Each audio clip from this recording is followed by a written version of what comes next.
Coming up, a Sad Styles production.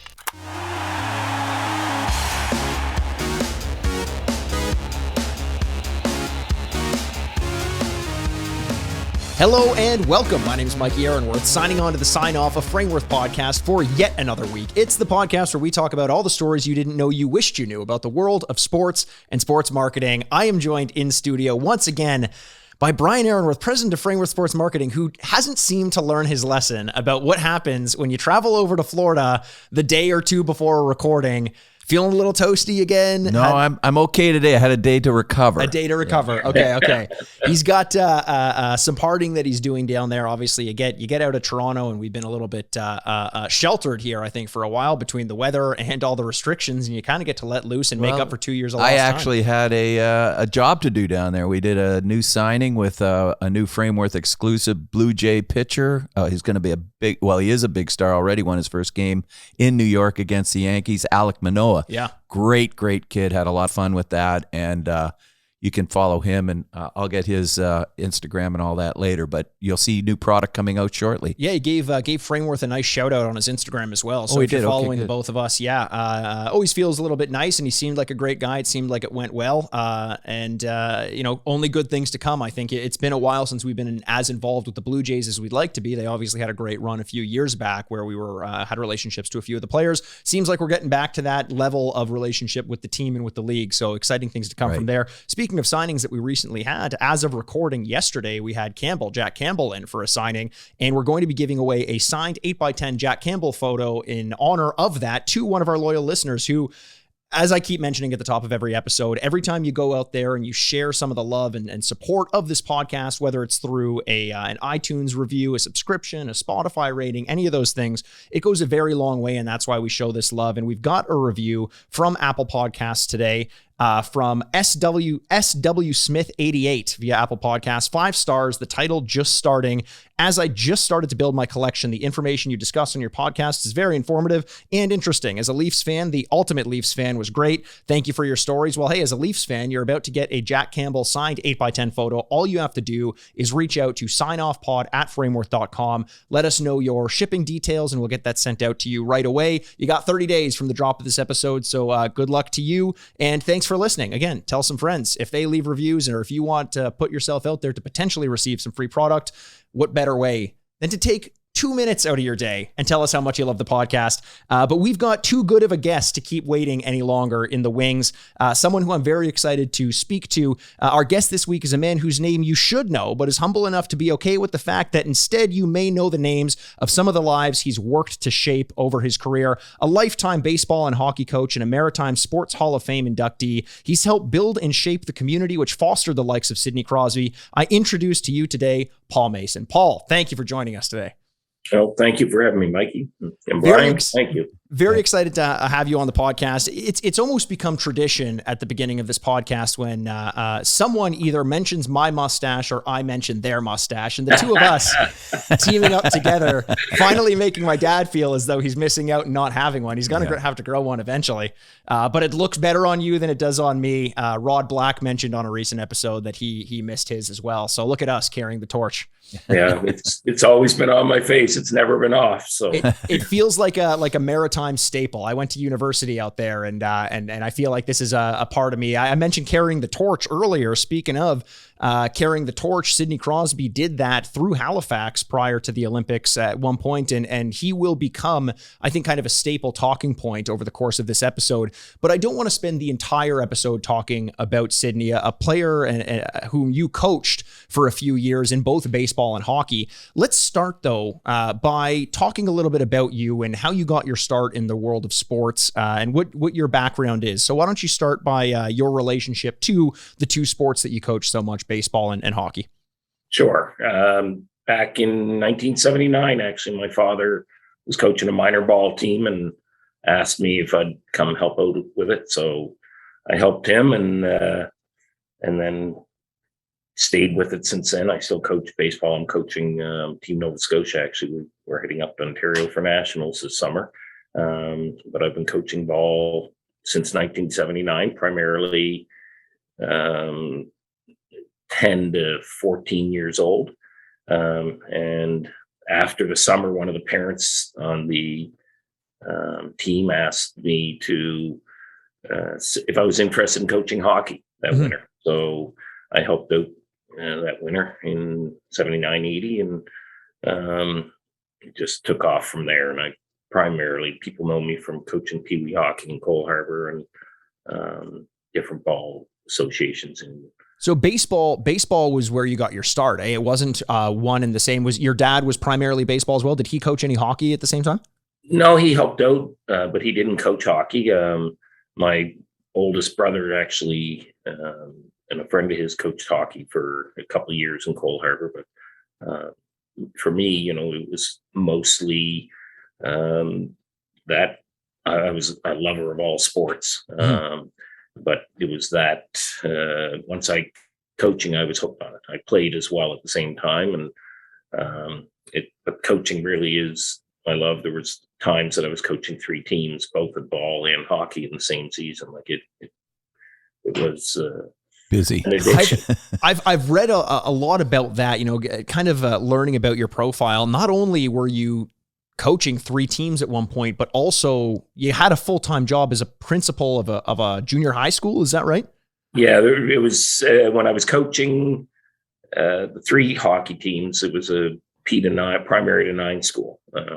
So it was, and I didn't intend to coach 3 teams that one year. Coaching 3 hockey teams. My daughter's a pretty accomplished ringette player, and I was coaching the Pee Wee hockey team, and the junior high aspect of the school I was in didn't have a hockey team. And so, of course, I wanted to get a hockey team started there. And so I said, okay, I'll coach it. So that was my second team. And then my daughter just said, Dad, I want to play hockey too at the high school, but we don't have a coach. So that year I coached the Pee Wee team, the Auburn Drive Girls High School hockey team, and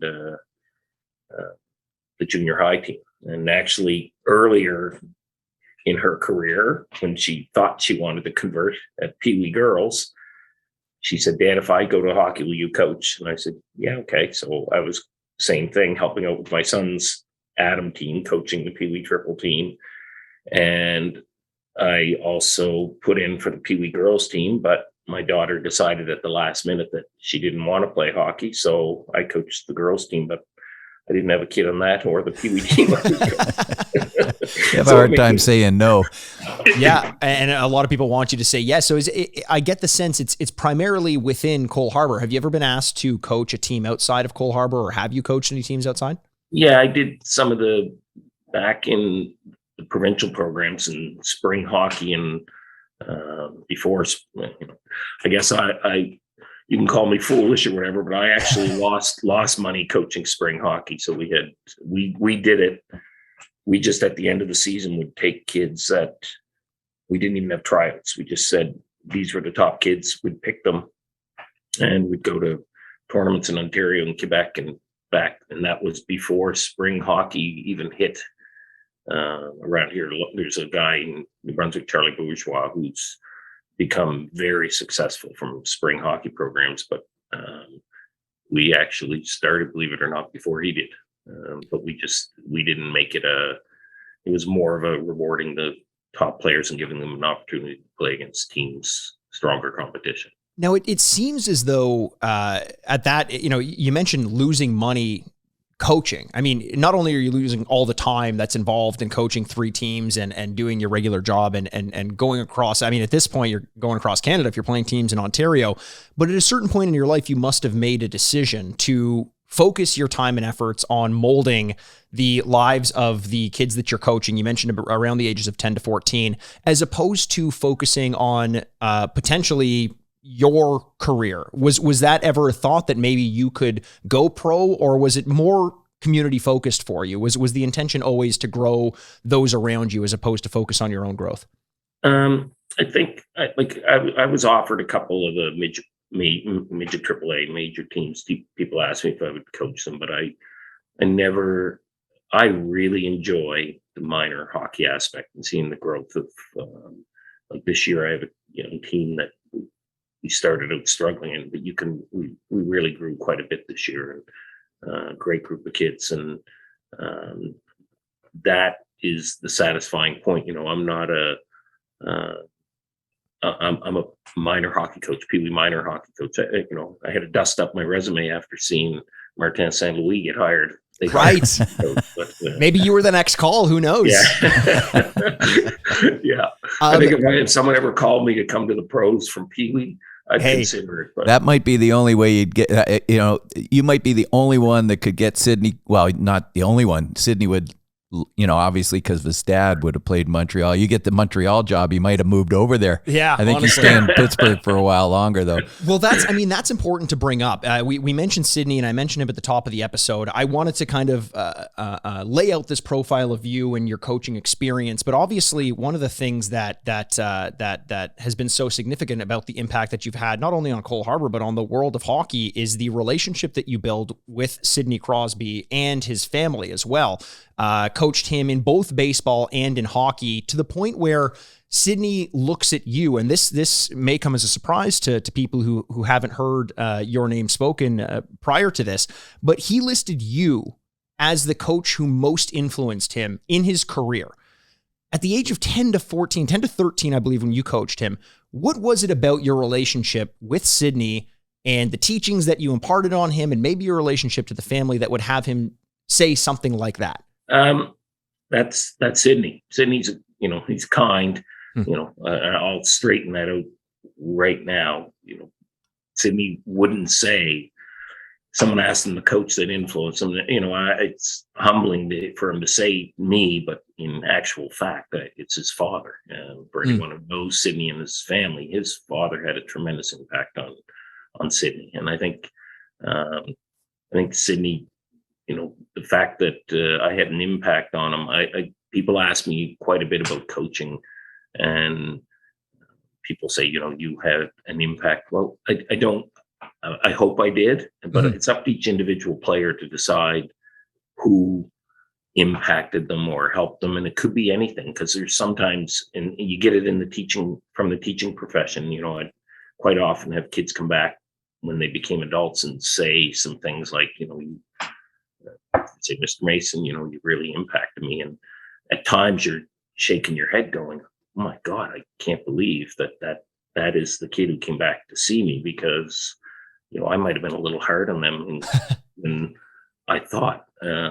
So, I'm very honored by it. And when he said that in his Olympic profile, my phone started ringing a little more from people asking for more stuff and that, but no missed calls from the Montreal Canadiens, though. No, nothing like that. No. You know what, though? You're too humble, Paul, because and you're absolutely right. I mean, we both know Troy pretty well. You a lot better than I. You've known him a lot longer. But he has nothing but the very highest regards for you. And I think probably, and I'm just guessing here because I don't know for a fact, but I would think that as a combination between father who knew hockey really well, obviously being drafted by the Montreal Canadiens, and you with coaching skills, put the two together, you either were going to work really well together, or it was going to be banging heads, and it ended up working really well together. And I think that combination,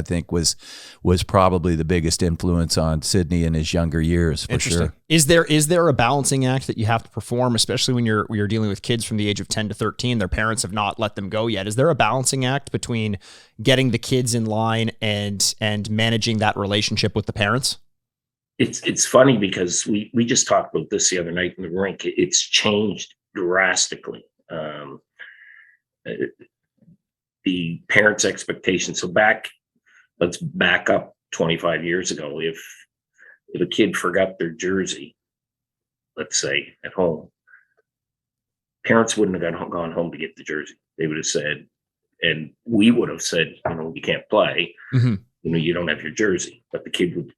Now you couldn't text back then or whatever. Anyhow. Right. But there was a value in learning. Forget your jersey. You won't forget next time. If you sit in one game isn't going to hurt you. Nowadays, they'll forget their jersey.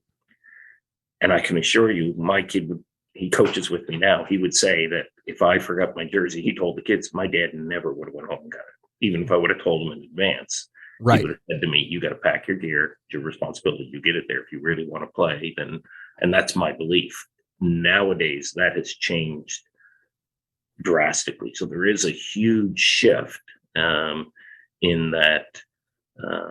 And a big part of what we coach and teach at all times is responsibility. Right. You know, our dressing room, how clean it is at the end of a game, or how the kids act in the stands. And that is what that is most important part. It's part of the discipline. And, you know, funny, I think I've told this story before, but we went out to your shop. You have a shop out in the rink out there called Top Shelf. And so we brought Eddie Shack, God bless him, when he was alive, to do a signing out there. Yeah. And I was standing with Troy Crosby outside the shop, and some mother comes by with a little kid, and she's dragging the kid's equipment. And Troy looked at me and says, never would have happened for Sidney. What do you mean? He said, he would always carry his own equipment. That was part of the game. That's part of the culture. Yeah. And it wasn't going to be babied by his mother to carry his equipment for him. And I thought, you know, that's, well, I'm an old school guy, so that's the way I like to think. You don't baby the kids. There's life lessons every time you go to the rink, everywhere you go. And that's what they taught. That's what the Karate Kid is all about, right? Yeah. Everything is a lesson you impart. And I think there is this kind of butting of heads of the ways in which children are raised now. Some might call it coddling, and the ways in which athletes have to be raised in order to not to punish them, but to learn a sense of self-respect and self-responsibility. Paul, have you found that during this process of the essential sea change in our mentality of raising children that you've had to change? I know I talked about your relationship with the parents, but have you changed your coaching mentality around that at all, or have you tried to remain consistent in that regard? I would definitely be considered probably the most old school. I think in our, you know, I've changed, and I hope I've changed. You know, part of is changing. You have to change with the time, and it's not just in that aspect. I think it's within the game. It's within how you approach kids, your consequences, how you run a practice. If you're not always learning, I guess as a coach and as the way you teach them outside of hockey, you're failing kids, in my opinion. What is the I hesitate to call it harshest, but maybe our listeners would like to hear this. What is the most strict punishment you've handed out to Sidney in his early playing days? Maybe he forgot his jersey. Maybe he missed an assignment in practice. What's something that you put him through that maybe he looks back on and gets a chuckle out of? I could probably say in Pee Wee, we were at the Quebec Pee Wee tournament, and we were playing an exhibition game against the Los Angeles Kings. Actually, the goaltender was Goldie Hawn's son. But he played in the All-Star game as a goaltender, but he played for the LA Junior Kings. Anyhow, it was a 1-goal game, and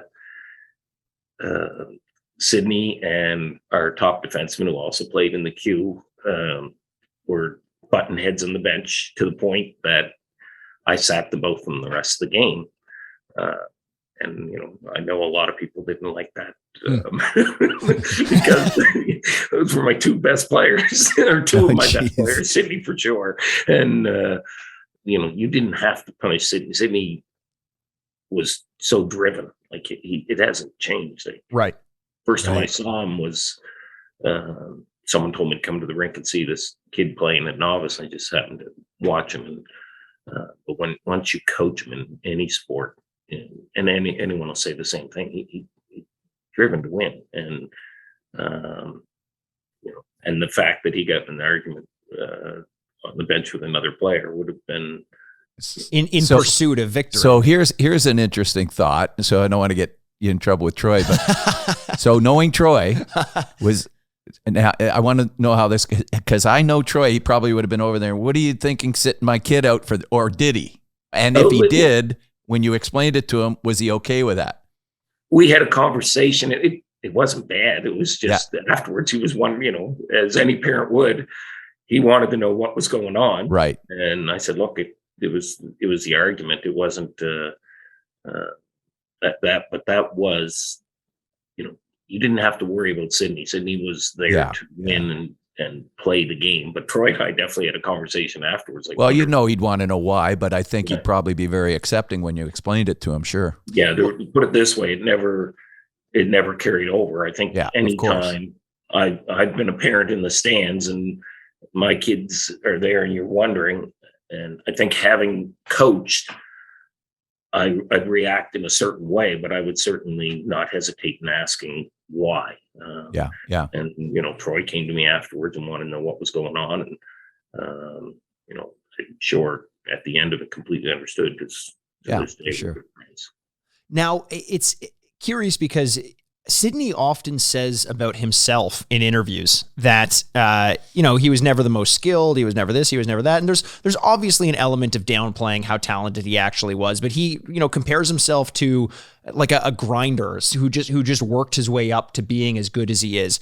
Is there truth to that? Or did you know immediately that this kid at 10 years old had something not just special, but almost generational about him? I knew that he was really good when we watched him in novice.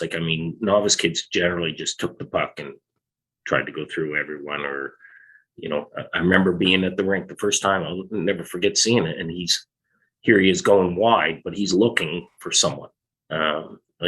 His mind for the game, I think he has grown it, but his mind and his ability to see the game is exceptional. Even back then. And his work habits are incredibly exceptional.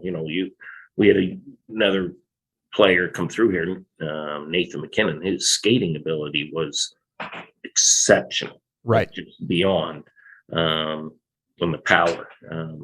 Sidney worked on, and not to say Nathan didn't, but that was something Sidney worked on every aspect of his game to become better. As far as when we knew, again, it was probably the first year we went to the Quebec Pee Wee tournament. Mm-hmm. There was a kid named, I think it was Remy Aboyan. I can't quite remember the name, but he was the kid that everyone in Pee Wee back then he was highlighted in the papers there as this is the kid to watch. And we went and watched him, of course. And I remember going to Patrick Dawn, the tournament coordinator, and saying to him, you got a kid who's better, and I hate to tell you, he's not even Pee Wee age yet.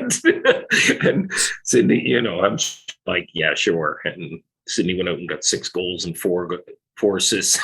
Wow, there you go. That's your 10-point. That's why they called him Daryl. But I never knew he did it. Well, I guess he would have in the junior years, sure. But he did it in junior, I believe, as well. But he did it with or maybe he didn't. I don't know, but he did it back then. I know his teammates used to joke that they called him, his nickname was Daryl back then. And actually, Daryl Sittler was in here the other day, and at one point, I think Sidney had stitched the name Daryl into his gloves. Oh wow! Here, I think either once or whatever it was. So we're checking out his game used gloves that I have around here to see if he still does it. So Daryl. He says, if you do, I'll buy a pair of gloves. Oh, that's amazing. We had Daryl on episode 1 of this podcast, and we actually had the opportunity to ask him, did you know that Sidney's nickname was Daryl? And he was familiar with the fact that was Sidney's nickname, but it surprised me to learn they'd never met. Or no, they had met one time, and it wasn't as early as you would have thought, but we're constantly kind of amazed by that, at the number of modern day superstars who are still itching to meet their past heroes in hockey. Sidney will be on the other side of that one day. I'm sure there will be another young superstar saying, I can't wait until the day I met him. And there already are those players in the league. You mentioned, Paul, briefly there, Nathan McKinnon, obviously coming out of Cole Harbour as well. And that must have been a pretty exciting time. Not that they played so close to one another, but close enough that there would have been 2 outstanding prospects within a relatively short time. Now, Cole Harbour has been, especially in your estimation, you say many great things about it, about the community and the team building, and to the fact that Trina Crosby has used to babysit your kids at some point as well, and it just seems like this handshake of community. Were you surprised at the fact that you had these 2 worldwide talents coming out around the same time? Or did you just think it was a matter of time that a community like Cole Harbour would produce 2 players like this? Yeah, it's, I call it's good fortune. I remember NBC came up here and did a feature on it. thinking, what is it magic about Cole Harbour? And Right. I said to them, I said, it's really nothing. I said, it's the individual kids. They have a lot of skill, a lot of talent, and we're just fortunate enough that they came through here. And I've said it many times, the best and worst thing that's ever happened is those two coming through. Because the best thing is, it's just amazing and it's wonderful for the community. And The pride. the worst thing is that some parents think, and I kid you not, think coming here is going to make their kid Superstar. it's a superstar. Do you have parents moving to Cole Harbour because they think that's going to help the prospects of their kids? Is that what you're saying? They did. I know that for a fact. I had a parent call me asking where the boundaries were so that their kid would be coming here, and they ended up playing on our team. He was a good player. But it's being in a location isn't necessarily what's going to make you a great not hockey necessarily, player. but But having the right coaching staff, having the right coach and having the right community can certainly, I mean, you got to create an atmosphere that's going to produce diamonds. It doesn't just happen out of nowhere. And it seems like, at least for a time, you guys had created this atmosphere and environment where two diamonds came out. And I know, I mean, the theme of this podcast is how humble you've been. I mentioned that in the introduction, and every time I kind of turn to you and say, what impact did you have? You sort of defer, whether it's to someone else or to the kids themselves. But there has to be an element there that you had a part in and that the community had a part in. Has that changed since the attention that's been brought on Cole Harbour, or do you like to play your part in maintaining that more traditional community element, and have you seen success in doing so? I'm definitely a community. The community element is huge to me. Like, it's changed. Cole Harbour in that aspect has changed, in that we've become part of the HRM, the municipality, and that's the one thing that I worry the most about is from a community aspect is right. You can see losing some of that sense of community. Sure. As this area develops, or HRM, I think if I'm not mistaken, we're the fastest growing province in Canada. HRM, for the listener, Halifax Regional Municipality. Yes. Yeah. And we're, I think, the fastest growing province in Canada, and it's the community of Cole Harbour. I've seen it. It's become more, everything's become more government or become more bureaucratic, and right. That part of it that's not up my alley. Is there any going back, or is this just the natural progression of things? I'm hoping it goes back. We try to. That's one thing we definitely try to do within and I'm sure almost every coach does, is try to teach that sense of community and make the team a sense of community and the family. It's been very difficult the last 2 years with COVID. It's really developing that sense of community within your team and within your association is difficult. And there are people, minor hockey is a community in itself, and in each area right across this country. And I think Cole Harbour, we had a very strong sense. We do. I just worry about some of the more bureaucratic aspects of it that sure jumped into. And there's always going to be a sentimentality, I think, towards the way things used to be. And then you look at something like right or wrong, the way things used to be, harbored, no pun intended, the likes of Nathan MacKinnon and Sidney Crosby.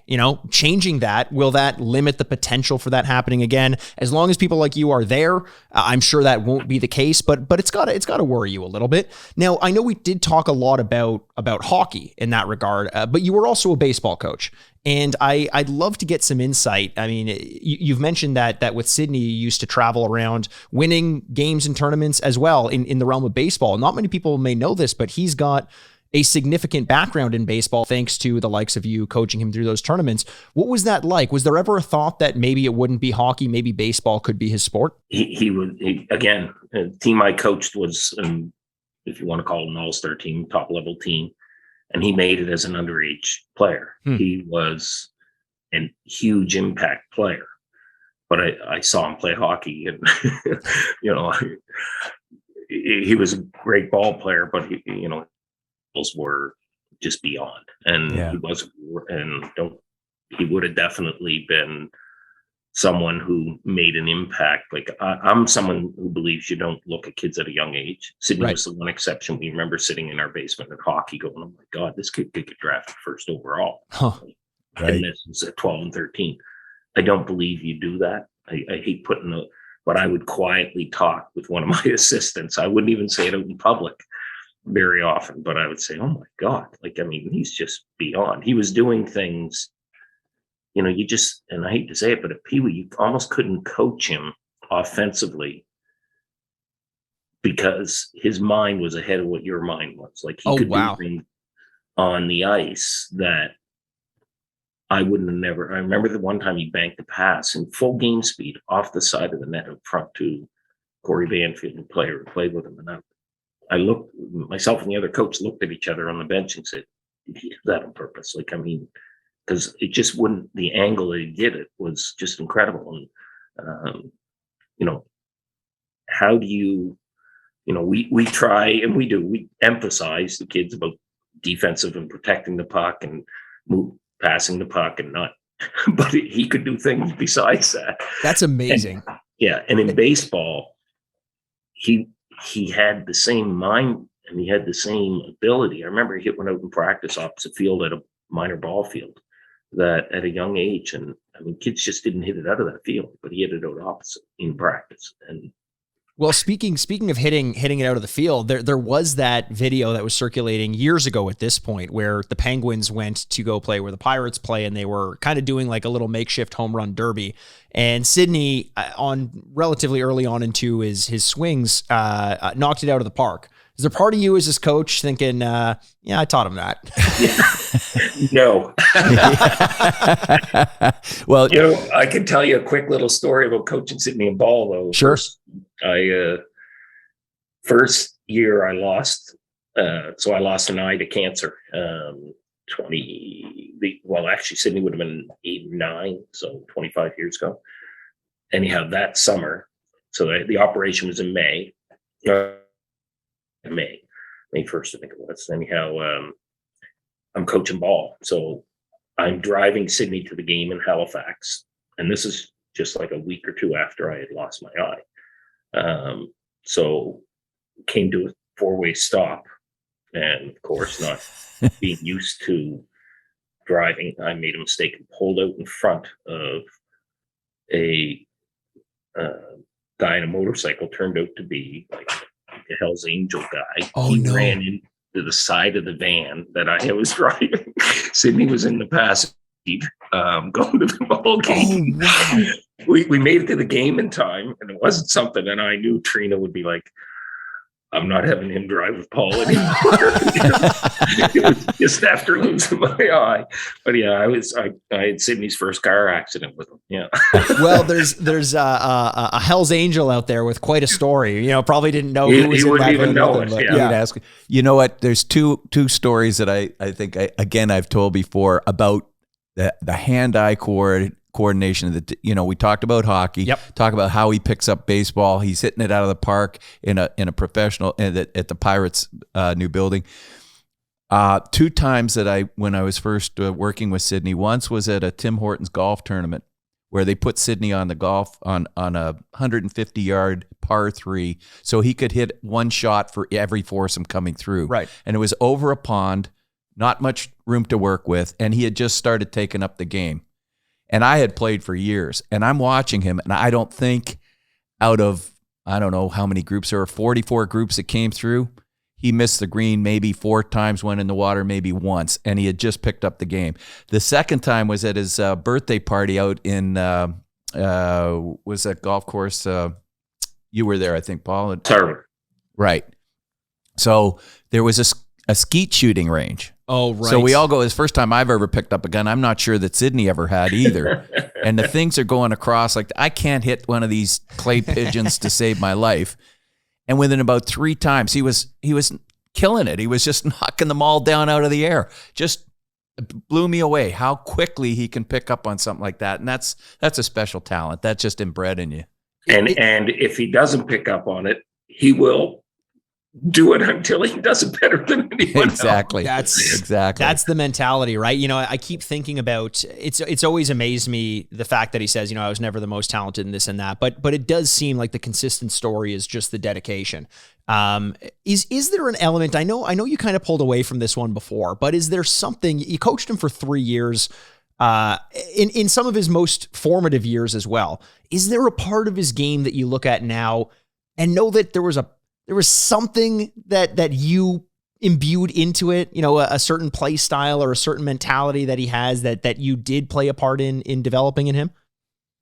No, I think, you know, like when Sidney showed up, his abilities were beyond, and you know,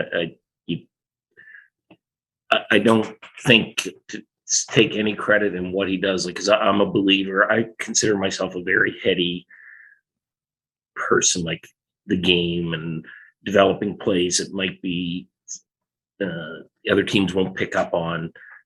You know, making the kids think on the ice. I really, that's a big part of what I try to do with some of and it increases the focus of the kids and the teams.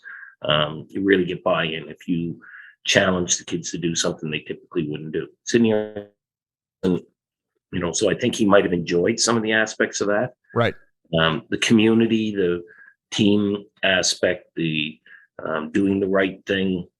That's something his parents would have imparted in him. That's something I strongly emphasized. I think, you know, I think Sidney's appreciation of community, I think he would have definitely seen how that was a strong emphasis of me, I think. Okay. Yeah. So I think that part of, you know, I think he sees, and maybe he respected what I was doing and things, but and it's not being humble to say any part of Sidney's skill, you know, I developed it like any other coach. I think there was just something there that maybe he thought about my aspect of community, or my, maybe some of the way I did coach some of the things that he appreciated. That's great. I mean, and answer that almost, yeah, you know, the skill, sure. Let's just, he's as skilled as he's going to be. And you didn't teach him how to do that bank pass off the top of the back of the net, but yeah, the sense of community, that's great. I mean, that's what you're all about, and you continue to preach that. Speaking of, there is the Sidney Crosby Hockey School that you've been involved with year to year.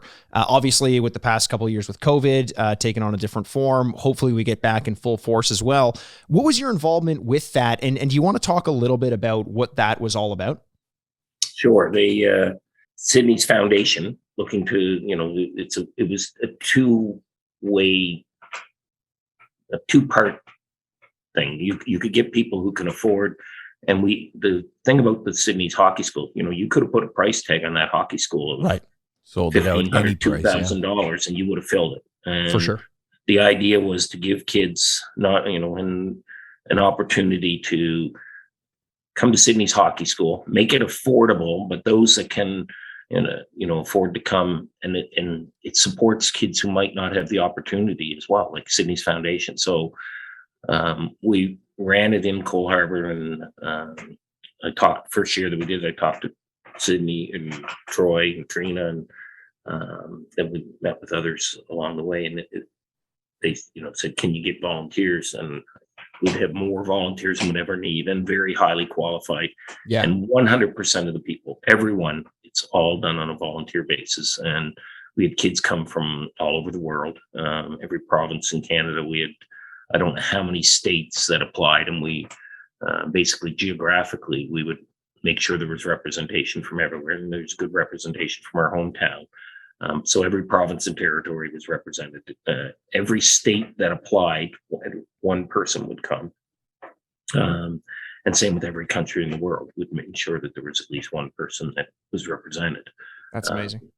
And again, though, the skills that you didn't have to be an elite hockey player to come. And unfortunately, we've had because of COVID, had to postpone a game this year. The original plan was possibly to have a game this year, but it's about developing the skills you have, being respectful. We had the captain's awards that were with each group of kids was about what type of person you were with your teammates, and not about your ability. Right.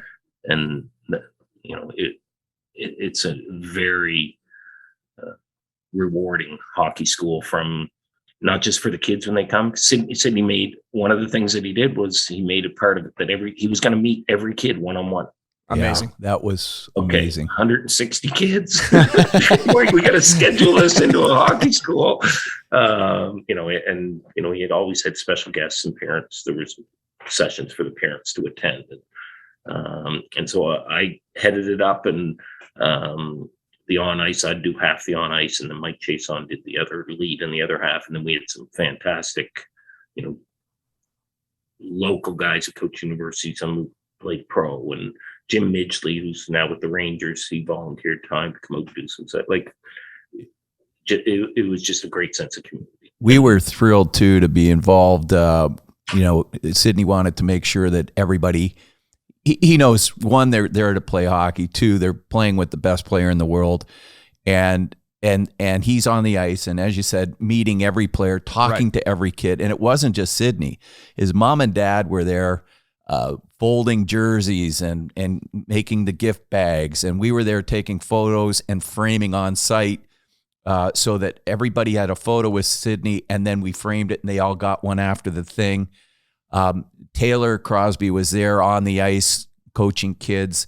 It was a community effort, a family effort. And I'll tell you what, if you had the opportunity, and they could have filled up 10 camps. Right. And also, very important to understand that Sidney can do so many things a lot easier to raise more money for the foundation. Right. And then it was so much work that everybody put in. And, there wasn't a huge amount of money raised. It was more about the experience. I could do something in a day that would raise more money than that for less amount of work. Sure. But Sidney wanted to do this. Yes. And he still wants to do it if he can get back there. So get prepared, Paul. Oh, I know. The plan was to do it. It's I do it on a heartbeat. Like, we also had, it reminded me, like, I was a school principal, but special events are sort of I love doing them. And it wasn't just with Sidney, it's just even special events around here, the hockey tournaments, Atlantics, or anything at all. And then I remember when he first won the cup, I was doing an auctioneer as well. And I get a call on my phone. It was the day after they won the cup.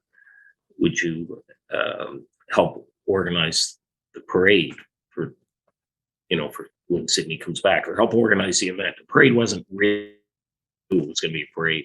Sure. And, never realized what was going to happen. Like, I'm thinking, okay, we're going to have a parade, and we did it up like it was. And a lot of people think it was HRM. This was on Sidney's dime. And we had a concert there, and we had, but I was organizing it, and I'm like, originally Sidney, I'll never forget, I said, who do you want? He wanted to have a private event at the house and then one for the public. And originally he said, maybe we'll get Nickelback or in Great Big Sea. And I said, okay. And then I'm thinking, how in the hell do I get those guys to come? What do I do here? So I started making a couple phone calls. And Great Big Sea, what's his name? Alan Doyle. Alan Doyle was filming with Russell Crowe at the time. And so, in England, I think, right? Scott. So, Scott. It could be England, yeah. Anyhow, so when I got a hold of the right people there, they said, no, he can't. He's filming there. And I said, okay. And then the next day I get a call back. He wants to come. So they changed their scheduling. And then, Sidney just does it upright. He had a ball hockey tournament. So every minor hockey association in this region send Timbits out, and they had a little ball hockey tournament. They all got replica mini cups. And amazing. And Brian, I wanted to go back to the hockey school. I still to this day get comments and calls from people who the picture that you gave them with the cup when each kid was there with the picture with the cup. I think it was where you took the photo in the Scotia too. Yeah. That they still say that's their greatest keepsake. And I mean, that was a few years ago. But we did the parade was unbelievable how many people were here. Cole Harbour bedroom community, 25 to 30,000. It was estimated there were 80,000 people here. Wow. It was insane. And I remember the burgers. Sorry, another little side story. We're outside of Cole Harbour Place, and we've got, so this is going on. There's shooting pucks in the dryers. We had bouncy castles. We had the concert. We had a question and answer session with Sidney, and Max Talbot came down with him. Mm-hmm. So it was just a lot going on. We had volunteers doing barbecues. Part of the package was we had Maple Leaf, I believe it was. I can't remember the exact sponsor, but we had to have pre-cooked burgers. 2 days before, they said, you know what, we can't them from somewhere else. I said, fine, just make sure they're here. But they didn't pre-cook them. Oh no. Oh no. They're trying to close it down. But I mean, there's 80,000 people. You couldn't even move. So, and we have barbecues everywhere, and I'm going, oh my God, we can't. So I'm going around going, cook as many burgers as you can real quick until that guy gets a hold of me. Once he got a hold of me, we had to stop cooking the burgers. Oh, wow. You know what's funny? I think about this all the time, and that's one of the things I love talking about on this podcast is so many things in the realm of sports, whether it's a parade, whether it's a camp, whether it's a hockey game. There are so many ins and outs that go into the final product. And a lot of people just look at it and think that it happens behind closed doors they don't have to worry about. But imagine telling someone that in order to put together the parade for the Stanley Cup, which they're just showing up to assuming it's happening, you had to find a second supplier for hamburgers. Like the weird attention to detail that goes into these things, it's always staggering, and it's great to have people like you at the helm ensuring that they go in a direction that's going to make everybody happy. Cole Harbour Place is where the hockey school took place, as you had mentioned. There was one year where, and this may have actually happened multiple years, but one year specifically I remember being there where there was a rumor that Sidney was going to bring the Stanley Cup to the hockey school, and that actually ended up happening. Was there a story behind that, or what was it? What was that like to get that on the ice? That year the hockey school was on his birthday, I believe, and he brought the pictures. He brought the on the Friday afternoon. He brought in the cup, and that's where the pictures were taken out on Scotia 2 with each kid, but the place went absolute, like him bringing the cup into there, and every kid in that camp getting their group picture with the cup was just, the kids were just beside themselves. And I didn't know children had the ability to make that much. I mean, I knew they could make noise, but that was deafening, the sound that it made when he walked onto the ice rink with the Stanley Cup. Well, keep in mind too that every day of that camp, the stands were filled with parents who were obviously allowed in. Yes. But they kind of held it to that because you can't just have the general public going. It would have been a zoo. It was a big enough party, and all the parents were in the stands because they didn't want to miss a minute. And I think the surprise was Nathan McKinnon also showed up that year as well. So it was it's just like what an event. Imagine as a kid getting I think it's a testament to Sidney as well and his family that a lot of players will come in, they take the cup, they go to somebody's backyard, and they bring all their family and friends, and that's the end of it. Right. Sidney made sure that everybody that he could possibly get outside of his close personal friends and family had an opportunity to share in that victory with him, from the parade to he had a private concert in the back for his family and friends, but he also made sure that there was one for the public, the parades, the things that he did outside of that, bringing it.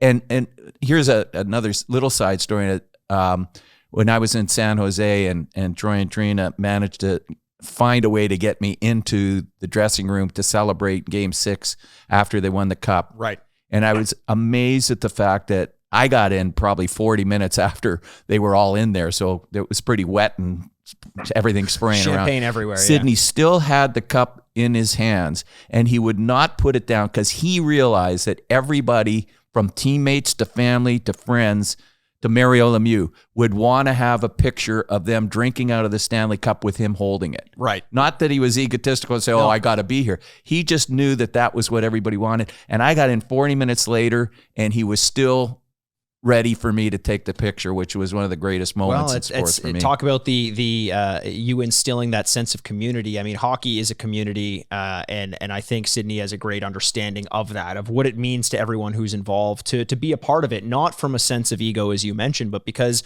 it's a sense of history. You know, he is an historic player in the league, and that was an historic moment, and people want to take their pictures with history, and perhaps had he not crossed paths with you, Paul, perhaps he may not have thought to do things like that, you know, between you and his parents and the community of Cole Harbour, teaching him what kind of got him to where he was in the community around him. And now he wants to give back. And it just feels as though you don't develop that in an echo chamber or in a vacuum on your own. That has to be instilled in you by the people you're being raised with. And with that, as we kind of get closer to the end of the recording, I kind of want to lead off and give you an opportunity to speak to a quote that I read that you had said. And, you know, we're talking a lot about Sidney, and that's in no way to say that your entire career revolves around your relationship with him, but there are a lot of questions that we have. We talked about all the success you've had in your coaching career as well, but a Global News interview that you had, you had given a quote where you said, Sidney is a better person than he is a hockey player. And I'd love for you to elaborate on what that means to you. It's about his sense of community. You know, you hear the stories, and I hear some of them more because people will come to me locally, and Sidney would never tell me some of these things, but someone was at the airport and didn't have film, I think it was, or something, or a battery.